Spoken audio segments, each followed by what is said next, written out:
मुंबई उपनगरातल्या टॉप 9 बातम्यांचा आढावा घेऊया.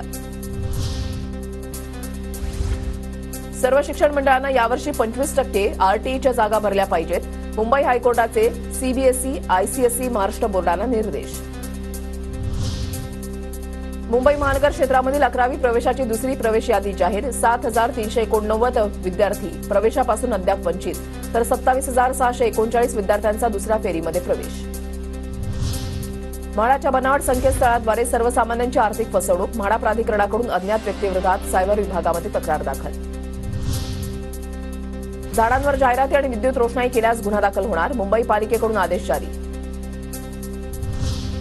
विधानसभा निवडणुकीच्या तोंडावर मुंबई महापालिकेमध्ये लोकप्रतिनिधींच्या फेऱ्या वाढल्या. शिंदे गटामध्ये दाखल झालेल्या माजी नगरसेवकांनी पालिका आयुक्त भूषण गगराणी यांची भेट घेतली.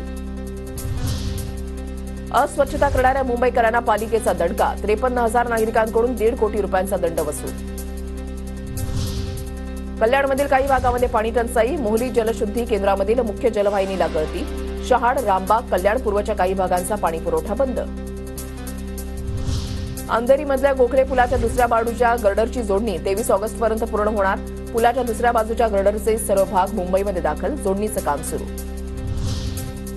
सलग आलेल्या सुट्ट्यांमुळे गोव्याला जायला विशेष गाड्यांची व्यवस्था. मध्य रेल्वेच्या समन्वयानं गर्दी टाळण्यासाठी कोकण रेल्वेचा निर्णय. मुंबईहून आजपासून 17 तारखेपर्यंत विशेष गाड्या असतील.